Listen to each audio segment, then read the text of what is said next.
अभी tax saving का time आ गया।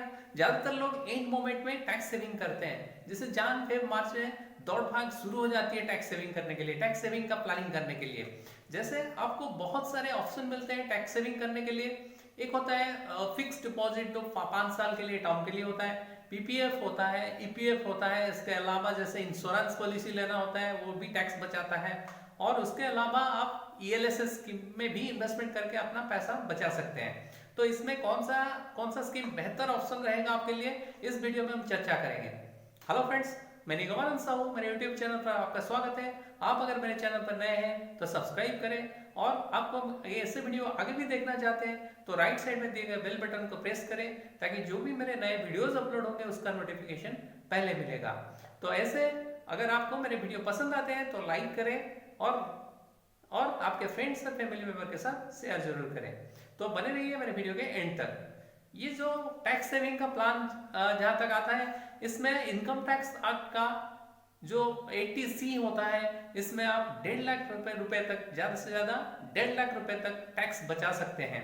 तो इसमें कुल मिला के आप चाहे एनपीएस में, चाहे आप पीपीएफ में इन्वेस्ट करें या ईपीएफ में करें, इसके अलावा फिक्स डिपॉजिट में करें, या तो ईएलएसएस में करें, या तो कोई इंश्योरेंस प्लान ले लें, कुल मिला के आप इसमें 80C के तहत आप 1.5 लाख रुपए तक का टैक्स बचा सकते हैं। तो इसमें से आपका ईएलएसएस कैसे बेहतर ऑप्शन होता है, तो हम इसमें बताएंगे।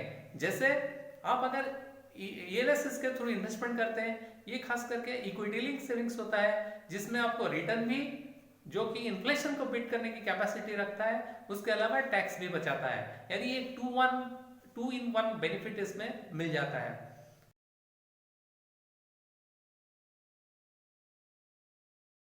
जैसे ईएलएसएस के नाम से पता चलता है, ये एक यूनिट लिंक सेविंग स्कीम्स है।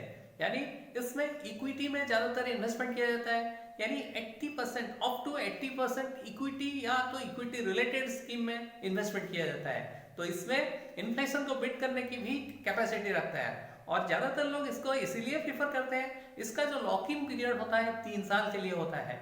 और आप अगर कंपेयर करके देखेंगे किसी जो भी और भी टैक्स सेविंग प्लान्स होते हैं, उसमें मिनिमम 5 साल के लिए लॉक इन होता है, लेकिन यहाँ पे सबसे कम टाइम फ्रेम होता है 3 साल के लिए लॉक इन। इसीलिए ज्यादातर लोग इसको प्रीफर करते हैं टैक्स प्लानिंग के लिए। और इसमें रिस्क भी, थोड़ा सा रिस्क होता है, लेकिन इसमें आप लंबे टाइम के लिए अगर इन्वेस्टमेंट करते हैं तो इसमें रिटर्न भी काफी अच्छा मिलता है। तो इसीलिए ज्यादातर लोग इसको प्रीफर करते हैं बाय करने के लिए। 5 features of ELSS schemes. Lowest time frame होता है, यानी लोएस्ट लॉक इन पीरियड होता है इसमें, जो कि 3 साल के लिए होता है। आप अगर किसी और टैक्स सेविंग प्लान अगर चूज करते हैं, उसमें ज्यादातर 5 साल से ऊपर का टैक्स सेविंग प्लान होता है। इसका जो टर्म होता है 5 साल से ज्यादा होता है, लेकिन इसका सबसे कम 3 साल का लॉक इन होता है।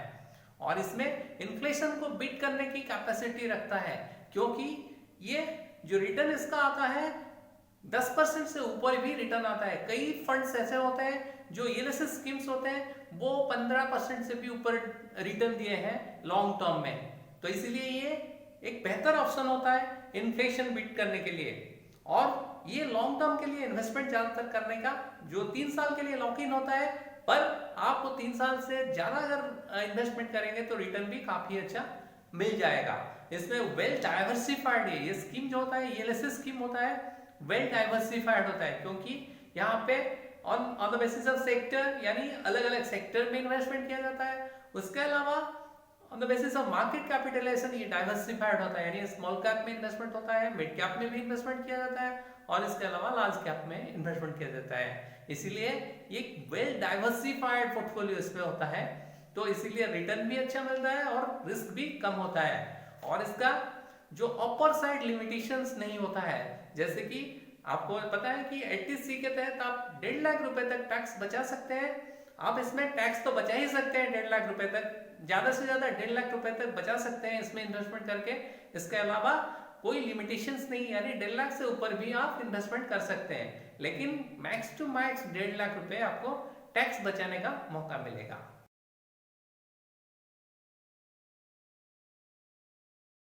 जहां तक टैक्स बेनिफिट की सवाल है ईएलएसएस में आप 1.5 लाख रुपए तक ज्यादा से ज्यादा इन्वेस्ट करके अपना टैक्स बचा सकते हैं। जो कि इनकम टैक्स एक्ट का 80C के तहत आप बचा सकते हैं 1.5 लाख रुपए तक का।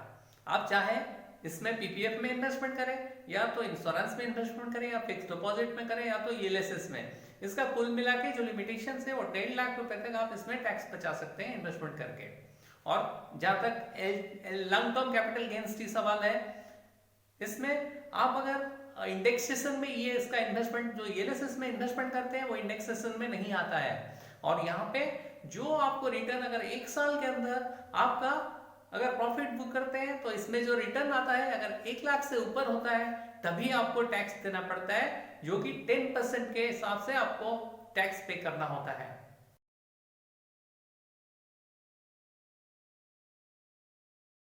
Y ELSS? आप ईएलएसएस को क्यों प्रीफर करेंगे? इसका 5 रीजन मैं बताऊंगा क्यों आप ईएलएसएस को प्रीफर करेंगे। पहला जो रीजन है, ये वेल डाइवर्सिफाइड पोर्टफोलियो होता है, यानी इसमें जो पोर्टफोलियो होता है इसमें अक्रॉस सेक्टर इन्वेस्टमेंट किया जाता है, अक्रॉस मार्केट कैपिटलाइजेशन इन्वेस्टमेंट किया जाता है। जैसे कि आप चाहें इसमें जो भी सेक्टर्स होते हैं सभी सेक्टर में इन्वेस्टमेंट किया जाता है, जैसे बैंकिंग होता है और उसके अलावा सॉफ्टवेयर होते हैं, अक्रॉस सेक्टर इन्वेस्टमेंट किया जाता है। और इसमें अक्रॉस मार्केट कैपिटलाइजेशन इन्वेस्टमेंट किया जाता है, स्मॉल कैप में इन्वेस्टमेंट किया जाता है, लार्ज कैप में भी किया जाता है, उसके अलावा मिड कैप स्टॉक्स में भी इन्वेस्टमेंट किया जाता है, इसलिए वेल डाइवर्सिफाइड पोर्टफोलियो होता है। और इसके अलावा ये मिनिमम इन्वेस्टमेंट 500 रुपए से इसमें आप स्टार्ट कर सकते हैं। ईएलएसएस में 500 रुपए मिनिमम है इसका इन्वेस्टमेंट स्टार्ट करने का, इसीलिए मिनिमम यानी लो इन्वेस्टमेंट से भी स्टार्ट किया जा सकता है।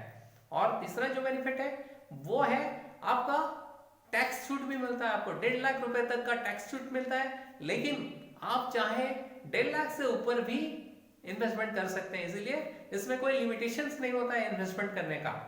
और सबसे बड़ी बात यह है कि इसमें सबसे कम लॉक इन पीरियड होता है, यानी 5 साल। कई ऐसे टैक्स सेविंग्स प्लान्स होते हैं जो 5 साल से ज्यादा होता है उनका लॉक इन पीरियड, लेकिन यहाँ पे सिर्फ 3 साल के लिए होता है इसका लॉक इन पीरियड। ये एक प्रीफर करते हैं, ज्यादातर लोग इसको इसीलिए प्रीफर करते हैं, इसका लॉक इन सबसे कम होता है।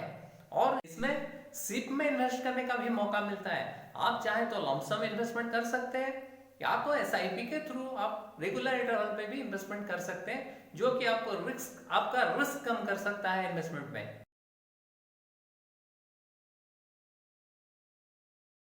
आखिर में जानेंगे 3 बेस्ट ईएलएसएस स्कीम्स।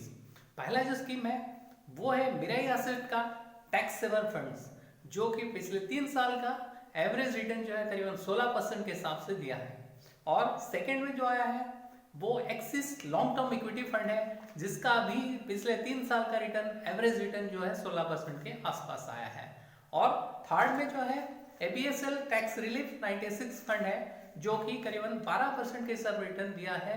पिछले 3 साल का एवरेज रिटर्न है, वेटेड एवरेज रिटर्न है, वो करीबन 12% के हिसाब से मिला है। तो ऐसे ये वीडियो आपको कैसा लगा कमेंट बॉक्स में मेरे को बता सकते हैं आप कमेंट करके। और ऐसे वीडियो आगे देखने के लिए बेल बटन को प्रेस करें, राइट में दिए गए बेल बटन को प्रेस करें, ताकि जो भी मेरे नए वीडियोस अपलोड होंगे वो पहले नोटिफिकेशन आपको मिलेगा। और सब्सक्राइब करना ना भूलें। So thanks for watching my video.